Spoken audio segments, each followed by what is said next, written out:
Hi there. It's August the 7th, and it's raining pretty good. There's been a lot of rain the last week. We had 2.5 inches of rain on Friday night, and a storm came through, and we had another inch last night, and it's raining now again. There's water everywhere. Unfortunately, too many drops to drink for the figs, and that spells disaster sometimes. I just wanted to talk about something very quickly, and then I'm going to pick a few figs very fast. I've been eating a lot of figs. I made a video yesterday. I'm going to post it soon. I should have posted it today. Didn't get around to it. With all this rain coming from this Hurricane Debbie, which happens to have the namesake of my better half, I thought that I better just get out here and pick even some figs that aren't perfectly ripe. I mean, when I say perfectly ripe, I mean ripe on the second, because that's how perfect figs can be. You can sometimes pick them at the second, not minute, but second of perfection. Of course, I'm over dramatizing here for video's sake, but you know what, you get the idea. I wanted to quickly talk about something else too. This topic that I keep hearing about, shade tolerant, figs are shade tolerant. I hear that all. No, and I keep insisting that yes, okay, they're tolerant. This is a tree that's been largely this is a Rondi de Bordeaux, and I planted this Rondi de Bordeaux at the same exact time that I planted another Rondi de Bordeaux. And I'm going to show you a comparison quickly to dispel any misconception about shade tolerance once and for all, for whatever it's worth. Maybe not head on the chopping block. Maybe not head on the chopping block this time. But you can see that these persimmons tower over this Rondi de Bordeaux. And it's in a place where here's another persimmons tree, which, gosh, I'm going to have to remove some of these branches. I'm just going to have to do it in the fall after I've collected all the fruit, because this is Yates. And Yates is one of the best of the American persimmons. I mean, I've had a lot of them. I just like Yates. It's a modified American. I'm not going to talk about that too much. I did before. But the sun comes right through that tree, right over this. And then it breaks out into the open for a little, you can see. And then it starts with the persimmons. And this tree gets adequate sun to make a crop. Look, these are beautiful figs, okay? It's adequate, but it's also inadequate. It's not optimally adequate. That's the difference. It's not optimally tongue tied here. It's not optimal sunlight. And I insist, from my observations and from my experiences, fig trees want optimal sunlight. They want as much as you can get. And the closer you get to total sunlight, the better is going to be the result. In every category of fig, the tree's going to grow faster. I'm going to show you a comparison. It's going to grow better. It's going to be more productive. There's going to be more fruit set. The fruits are going to be superior. Delicious. So since it's raining, and I'm out here like a crazy man in the rain, I just wanted to make that point and show you the other tree. And again, I'm going to show you. Here's a nice one here. I'm going to bring a bunch of these in now. I'm going to pick about 40 of these figs. They're look how black and beautiful. I love, these are really ripe. Debbie's going to really like these. A lot of these. I'm going to pick a bunch of these. Let's go over. Or walk over.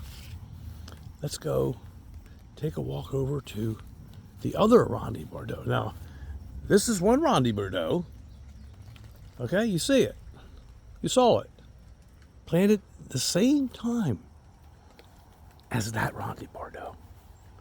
But this Rondi de Bordeaux gets no shade at all.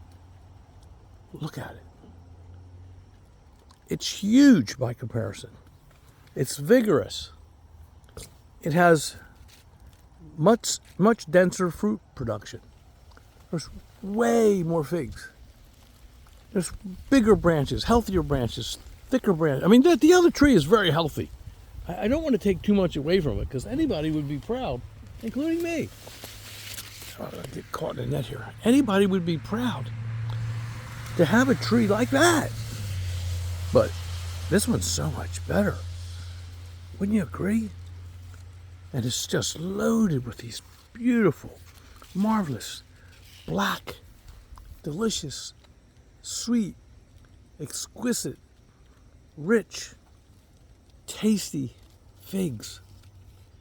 Let me back up a little bit. Let me scale this against the house. How do I do that? Get back here. Take a look how big that is.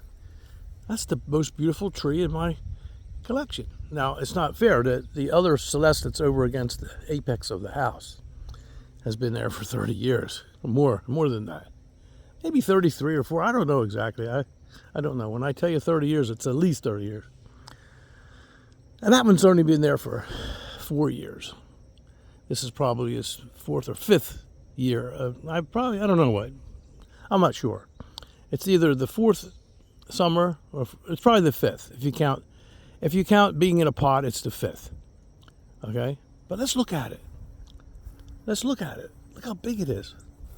And you can see it's totally, completely, and absolutely in the sun.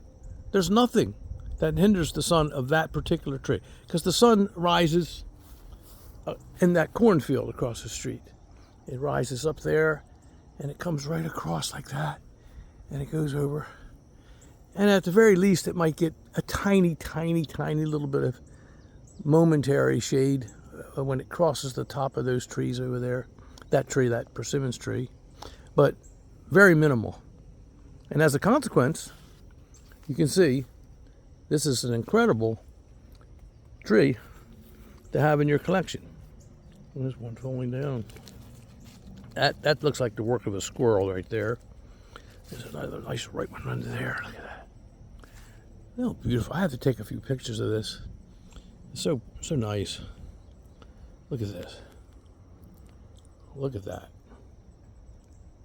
Rondi de Bordeaux. I love you. I could actually say about this fig, now I might put my head on the chopping block here. That's okay. I'm used to it. That Rondi de Bordeaux might quite possibly be the most underrated fig in the world. Although it wasn't by the greats, and I've mentioned that before, I'm going to produce some evidence of just how wonderful this tree is, this fig tree, this Rondi de Bordeaux. Everyone knows, people know it's a wonderful variety, but it doesn't get enough attention. It really doesn't, because it's one of the very, very, very best figs. If you don't live where caprification is required, or where caprification intensifies the flavors and enhances the quality of figs that are acceptable to the fig wasp. If you live in ordinary areas, which is 90% of the country, where only the common figs actually thrive or do as well as they will do without caprification, it's an important factor. If you live in those zones, in those places, this is one of the very best figs there is. I can't recommend this fig variety enough. I just can't. And I will keep recommending it because I love it. It is the most valuable player in the Northeast in my collection, year in and year out. Right along with it are some other varieties, yes. And we've talked about them, but I'm not this time. But they just don't measure up to Rondi de Bordeaux. It's been raining a lot. Look, they're not cracked. They're doing great. 2.5 inches of rain just a few days ago. And here it is Tuesday. We had rain again last night. There was intermittent rain between that. And it's raining now, half the day. And I even made a mistake. Yeah, I did make a mistake. Don't we all? Yep, we do. But I watered these fig trees Friday because it was so dry before and hot. I thought, let me just give them a little bit of water. And I could have maybe I shouldn't have done it because I watered them on Thursday, and Friday night was a storm that came through that nobody knew about it, and it wreaked havoc in the neighborhood. It caused a lot of damage, broke a lot of branches. People have damage, and it rained a lot, 2.5 inches. But look at this. Now it's Tuesday. That was Friday night. No problem. Because I always plant high and dry, which I talked about many times. And remember, in a video that I'm going to post probably before this one, I was out at nighttime. It was getting dark. And see that? That's my first Peter's honey getting ripe. And it wasn't ripe last night when I was videoing. Let me see if it is now. Oh, goodness. Oh, look at the size of that. See? Oh. My first Peter's honey. And there's more swelling up there. And I've got another big Peter's honey around the corner up against the house. Now this one has to go to Debbie, even though Debbie is starting to ruin, not that Debbie, not my Debbie, but the Debbie hurricane that's bearing down on us now, the remnants of it. But look at that one. Look how exquisite that is. Look at the honey in there. Look at the nectar. Look at it. Oh, you know that one's a good one. And I'm going to bring that into Debbie. And I'm going to end this video. Okay? I'm going to pick these figs and eat a whole bunch while I'm doing it. And make sure I save some very, very, very, very nice ones for Debbie. This is a different variety. This is my Celeste. Let's get in here. Let's see. I'll pick one of these. I've eaten so many figs. I think I had a sugar attack last night and the day before. And again today. There we go. Beautiful. Celeste. Beautiful, beautiful. You know, quickly, I try to just throw these little tidbits in here and there so people learn from the experiences I'm having. But this, again, I pointed this out several times recently, and it's important to note. This is improved Celeste, and I talked about this on the video that I'm going to post tomorrow, that I made last night, in the dark almost. That it's a wonderful Celeste, that it should have never been named improved Celeste. It's an LSU fig. And I want to tell you that the interior of the improved Celeste is not as rich as my father's Celeste or the Chincoteague Celeste, which are two of the best Celestes I've ever had the pleasure of having in my collection. You can see, look at the color of that. I don't know if I have a ripe one here because I've gulped these down so many. Nothing I can really...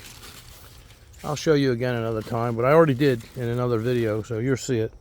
But if you have improved in Celeste, trust me when I tell you, it's an amber color inside of improved Celeste. Amber by comparison. Now, if you were to get black Celeste, and this is probably a variant of blue Celeste, probably. I've shown you some of the color. Another video I made just recently in 7B, I just posted a couple days ago. You will see some beautiful Celeste that Debbie and I picked. and they are blue Celeste. Okay, and you can see some of the beautiful colors. I think you can see a shades of blue and violet on this one too. I'm not sure. It doesn't matter. Black Celeste is an even darker color, rich, but improved Celeste doesn't have, and as far as I'm concerned, it's a very great thing to have in your collection.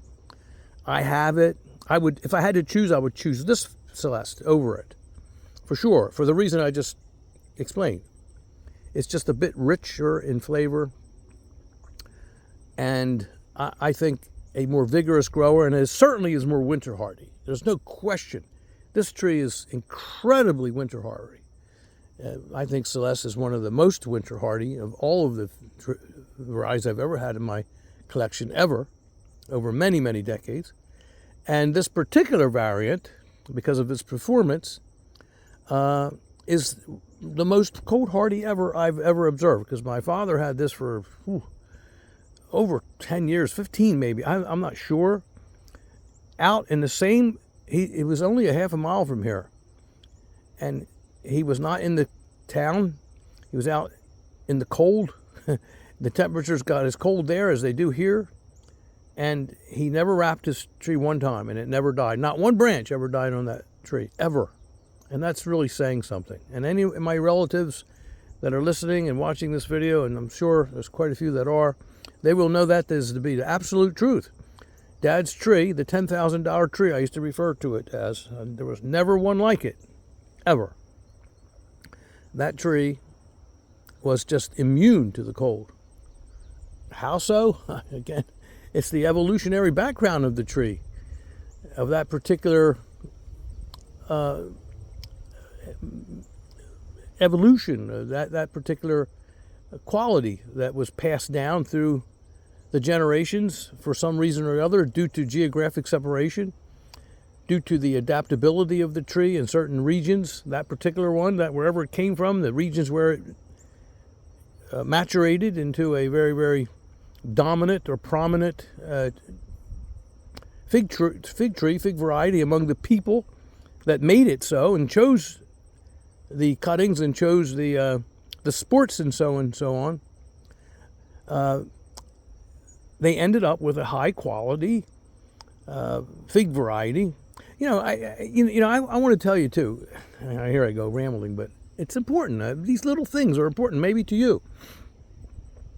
My father, he told me when he was a kid in Italy, and he was born in 1925. I got to eat half of this. That is so good. This is like this is so good. God, I love this tree. My father told me that when he was a little boy and he used to climb up in the trees in Italy, he said there was a white Malta and a black Malta. And all the decades I had I was never able to show Dad. He always said, that's the white one. And he would talk about Celeste. That's the white one. But not the black one. And I said, what are you talking about? I don't have that.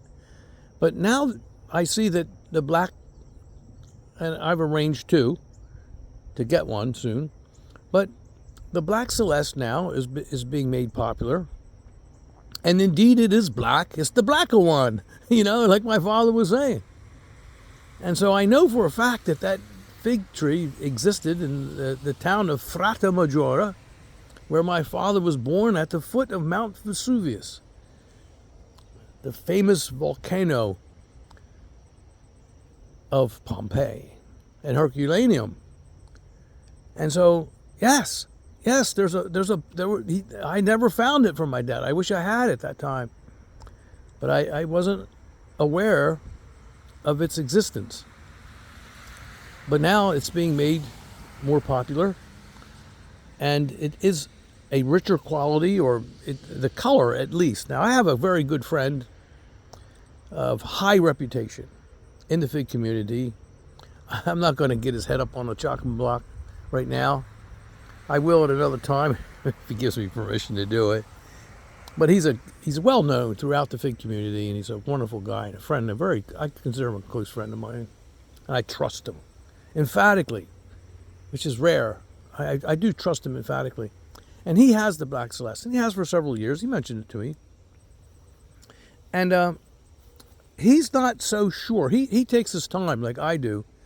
He's not so sure if the taste comparison is that much different than ordinary Celeste. But he happens to have the very best Celeste.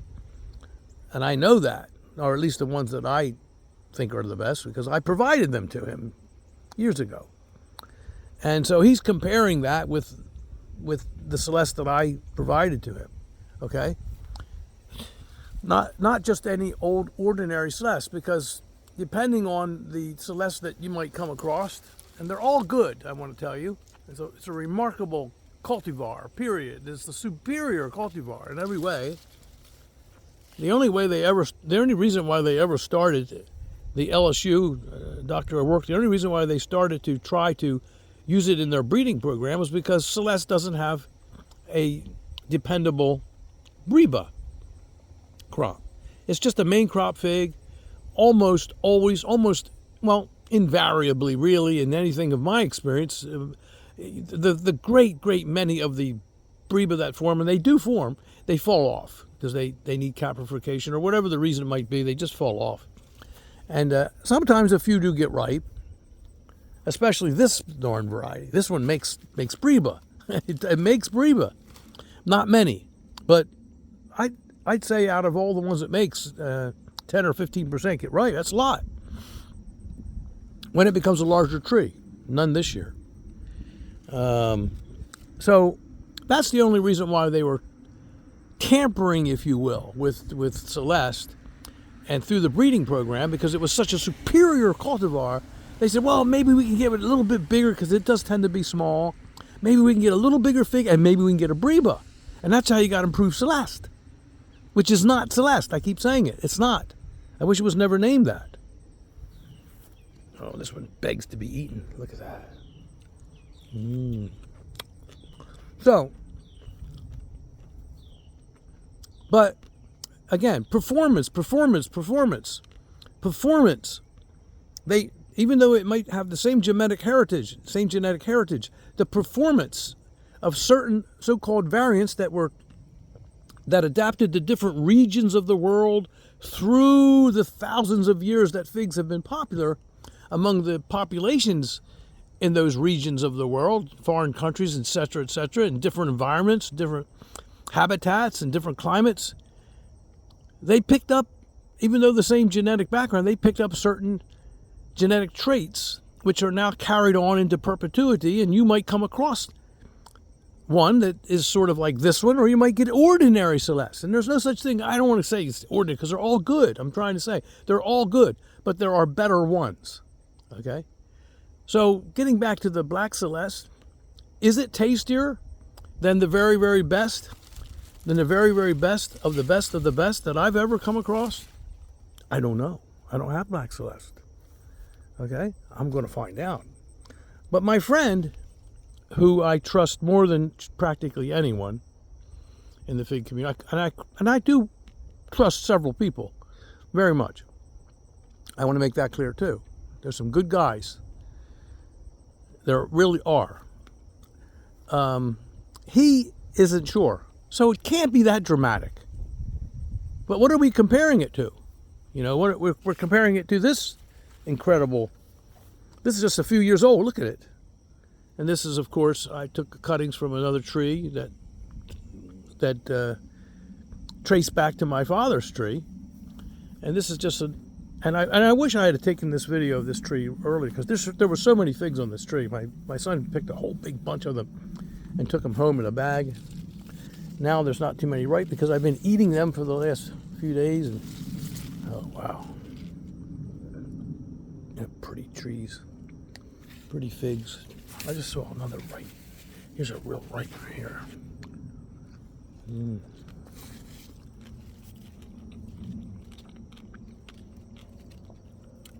I'm going to run a couple of these into Debbie now. Anyway, I hope that was interesting to you. First Peter's honey.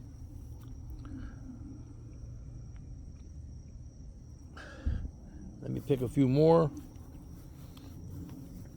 We're all struggling to understand things better in this business.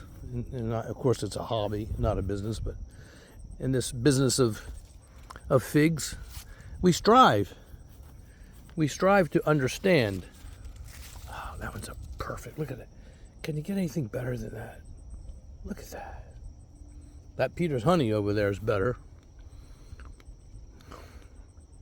Or it's good in its own right. That's what we should say. As I said in the video last night, I would be so bored beyond description if I only had one variety of fig tree. Oh, I see another one hanging over there that is very ripe. Okay, I had so much fun, and the rain held off a little bit. I'm getting wet, but not too wet. So with that, let me get busy. I've got a lot of figs to pick here, and I want to get as many as I can before the rain spoil them, because it's supposed to be raining until today's Tuesday. It's supposed to be raining until a couple of days anyway. Quite a bit of rain, but it's holding up. Look, they hold up. This Rondi de Bordeaux, and again, they're all on high ground. I always plant on high ground.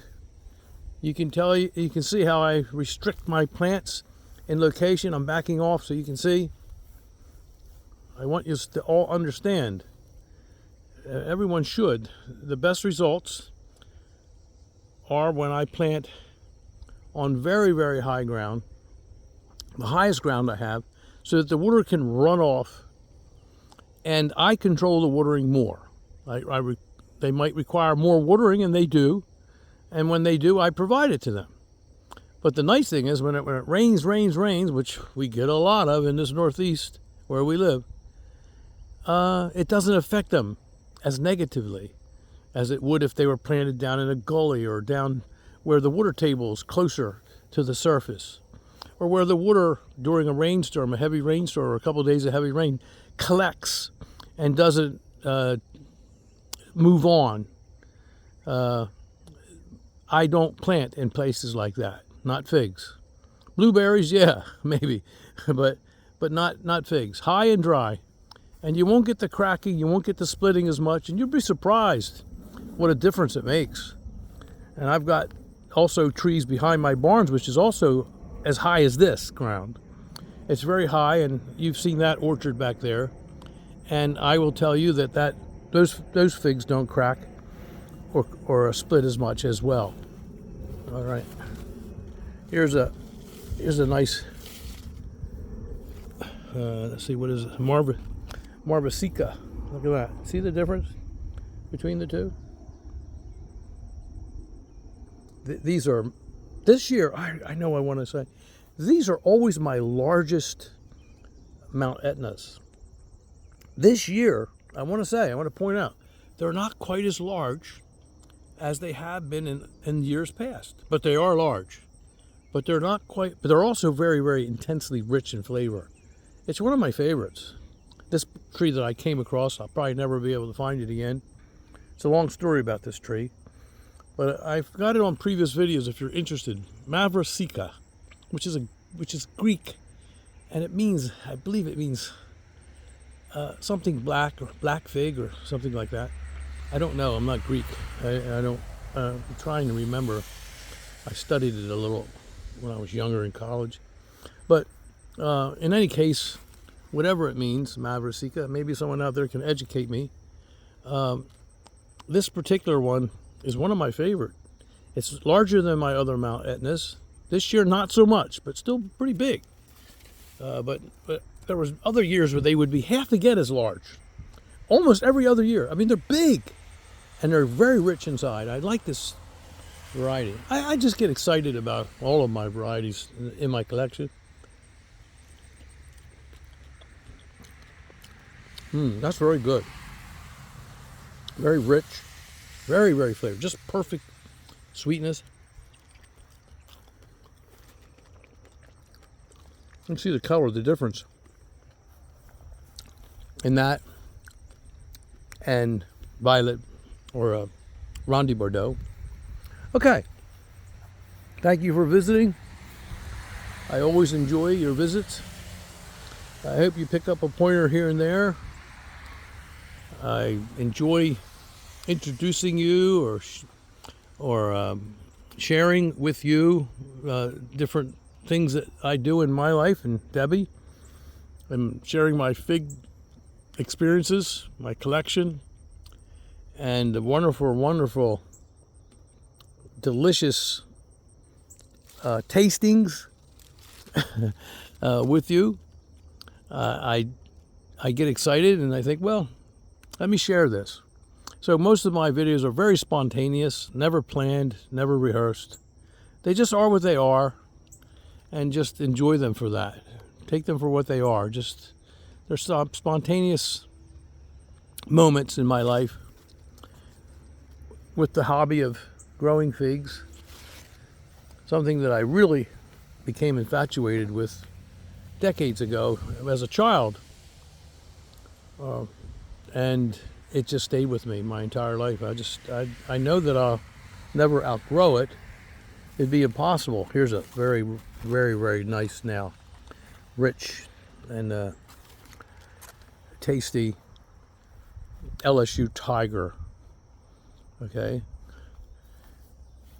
I'm going to maybe pick a couple of these and bring them in too. I've got to ditch this phone now and get to work. What do I see up there? Is that a bird? Oh, a little bird pecking away at my Celeste. Oh,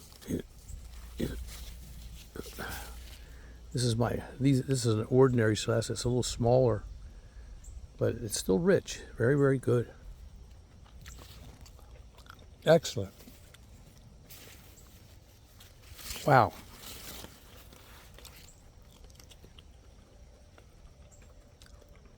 Very, very tasty.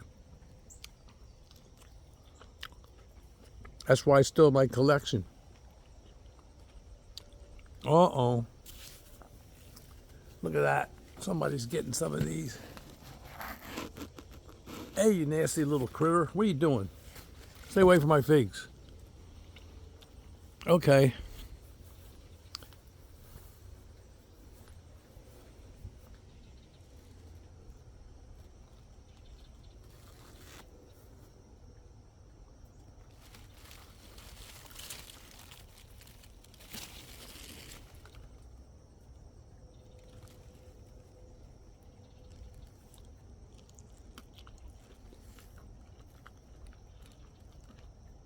See the difference in color in the interior of this O'Rourke compared to the Celeste I just shared with you?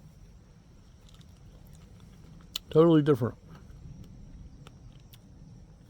O'Rourke is very much like the interior of O'Rourke, and I should have made that point. Here, get another one here. O'Rourke is very much like improved Celeste. The color is more of an amber. It's more of an amber color. And it's not as rich and red as the Celeste variants that I have in my collection.